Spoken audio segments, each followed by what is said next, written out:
One cool evening, two women known as Mama Shade and Mama Sikira were outside their homes chatting with one another. They were neighbors and very good friends. Their husbands had gone to work and they were left at home with nothing to do. In order to pass away the time without being bored, they sat together gisting, and that was their daily habit. They would discuss at length, talking 19 and one dozen of different stories under the sun, the real and the unreal. Their husbands were practically struggling to earn a living, and that often affected the women badly because they could barely afford 3 square meals a day. One day, when they were both seated as usual, they started talking about the hardship they were facing in their marital homes. "I'm tired of this marriage," Mama Shade said. "Much as I love my husband, I don't think I love the hunger I bear every day." "Ha ha ha ha," laughed her friend Mama Sikira. "So you are also thinking what I'm thinking?" she asked. "Yes, so," Mama Shade replied. "It's seriously affecting my life. I plan to become someone very rich and influential in my life. But this kind of marriage I'm tied to, in fact, it's handicapping me from achieving it." "Let's think of what to do next, my friend. We can't kill ourselves with this present condition," Mama Sikira advised. The next day, they talked at length while sitting outside and concluded that they were going to start trading. Mama Shade opted for foodstuffs and Mama Sikira opted for a drinking spot. So they went and borrowed money from a money lender. The following week, they started the business they had planned. The two women were very happy that they had started doing something at least. But there was a problem, and that was there were many sellers in the place. And so the way they expected to be getting much sales was not as they thought. So while both of them were seated one day, they started talking again. "Let's go to a native doctor to do some charms for us to make money from our trading," suggested Mama Sikira. "We can't keep up at this kind of pace. So we can't." Mama Shade replied. "That's why I like you so much. That's a good idea. I think that's the best thing to do."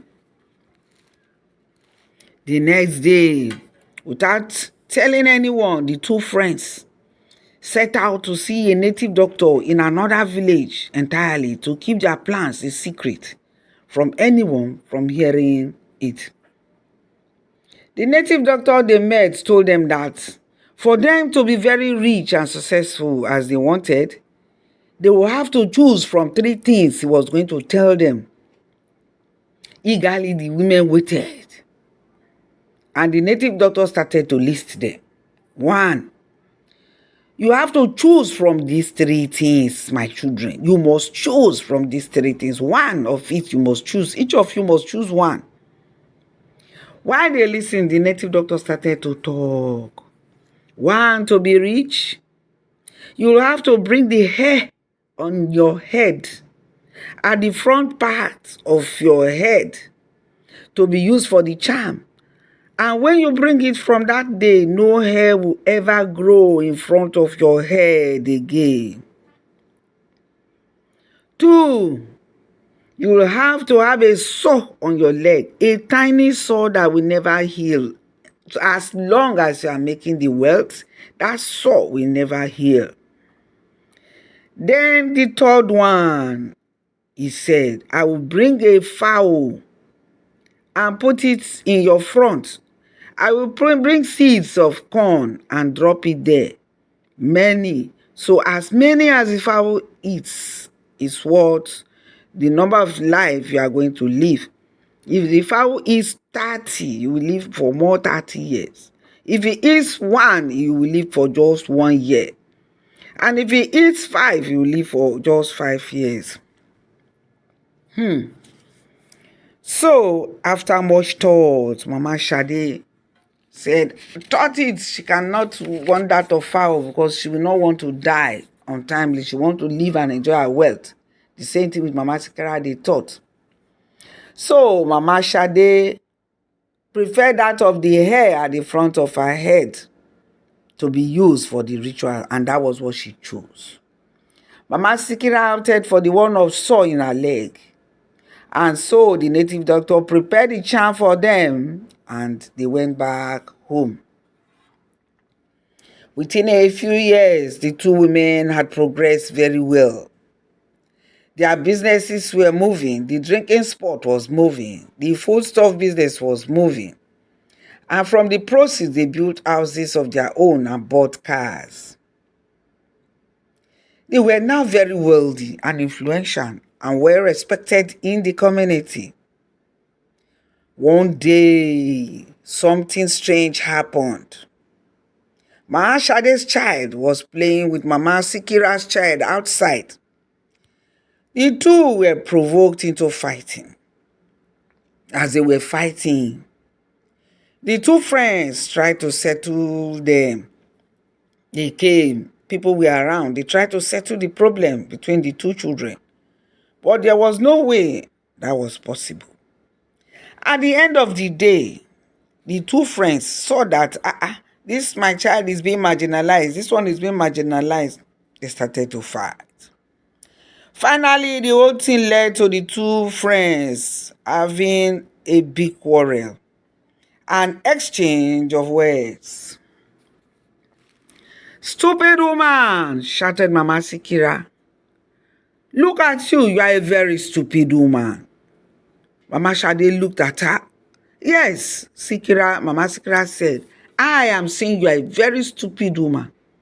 Look at your hairless head, foolish idiot." "What?" Mama Shade, the perplexed woman, screamed, knowing that they had been warned not to disclose the secret of and the source of their wealth. Now, Mama Sikira was using her own head, the hair at the front of her head, to insult her in public. "What?" she shouted again. "You dare to tell me that?" Mama Shade screamed. "Why won't I tell you?" Mama Sikira asked. "Why won't I tell you?" she asked again aloud. "Tell the world what you did with your front hair, shameless idiot woman." Maybe she thought that because they were forbidden from saying it to the public, Mama Shade will not be able to say anything. But Mama Shade gave her back. And she did not expect it. "Ha ha ha ha," she laughed. "Look who's talking, Mama Sikira. You with a saw that smells and never heals. That stinking saw you have been carrying now for years. Tell the world how you got the saw." In fact, they abused each other to the extent that the amazed crowd got to know their secrets, that they had done rituals to acquire their wealth. It was a public disgrace to both families. Everyone was perplexed. They were all screaming, "Oh, so it's ritual you people did in this community, the two of you. No wonder we were saying how you people got so rich. Oh, the society has gone bad," people talked. People were murmuring and talking, perplexed at the oddity of it all. The next day, Mama Shade rushed down to the native doctor's place to report what had happened. After the native doctor had listened to her complaint, the man summoned Mama Sikira to call. And then she asked her, "Why did you, first of all, say such a thing to Mama Shade in public when you know you had been sworn to secrecy?" Mama Sikira talked to this side and talked to that side and talked to that side. Then the man now turned to Mama Shade. And why did you respond the way you did? By also telling her what I did for you people. So the man at the end of the day told them to go back home. Told them to go back home. And the two women, thinking all had been settled, went back to their families. Within 1 year, Mama Shade died. And few days later, Mama Sikira followed. So, that's why we must watch out for the type of friends we make. Don't forget to share this video, please. Like it and subscribe so that we can go to the next level. Thanks for watching, family.